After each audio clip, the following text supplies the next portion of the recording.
మంచి సంబంధం అనుకున్న ప్రభావతికి దిమ్మ తిరిగే షాకే ఎదురైంది బాలు వల్ల.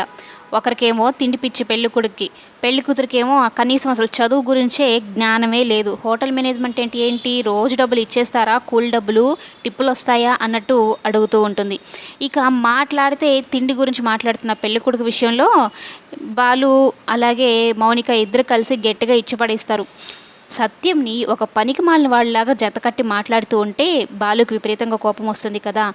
కొడుతూ ఉంటాడనమాట పెళ్ళికొడుకు తండ్రిని. అంతలోనే ఉల్లిబజ్జిగాడు వస్తాడు. మా నాన్నే కొడతావా, కనీసం పెళ్లి చూపులు ఉల్లిబజ్జి పెట్టడం కూడా తెలియదు మీకు అనేది అంటూ ఉంటే, రే ఉల్లిబజ్జి నువ్వు వెళ్ళావంటే మా అన్నయ్య ఏం చేస్తాడో ఏమో అన్నట్టు మౌనిక బెదిరిస్తుంది. ఇక రవి కూడా గట్టిగా ఇచ్చి పడేస్తాడు. చదువుకున్న వాళ్ళ గురించే అసలు జ్ఞానమే లేని ఈ అమ్మాయి నన్ను ఏం పెళ్లి చేసుకునేది అన్నట్టుగా. ఇక వచ్చింది కదా పాపం ధనం ప్రభావతి మాటలు విని. ఆమెకు మొత్తం అర్థం అవుద్ది. ప్రభావతి ఎందుకు ఇన్ని అబద్ధాలు చెప్పావు, నాకు ఫస్ట్ నుంచి డౌట్ కొడుతూనే ఉంది నీ మాటలకి ఇంట్లో పరిస్థితికి అని. అయితే ప్రభావతికి అలాగే బాలుకి పెద్ద యుద్ధమే జరుగుతుంది వాళ్ళు వెళ్ళిపోయిన తర్వాత. కానీ బాలు మాత్రం వాళ్ళని ఒక ఆట ఆడుకుంటాడు.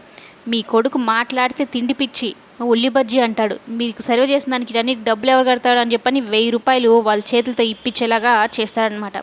అమ్మ చిన్న చితక అబద్ధాలు చెప్తే సరిపోతుంది, నువ్వు ఎన్ని అబద్ధాలు ఎన్ని అబద్ధాల మేళ్ళ కట్టావు తెలుస్తుందా? ఆ అబద్ధాలని మేము కంటిన్యూ చేయలేక మేమెంత ఇబ్బంది పడాలి, రవి కానీ మౌనిక కానీ ఈ పెళ్లి చేసుకుంటే ఎంత ఇబ్బంది పడాలి అన్నట్టు ప్రభావతికి ఒక రేంజ్లో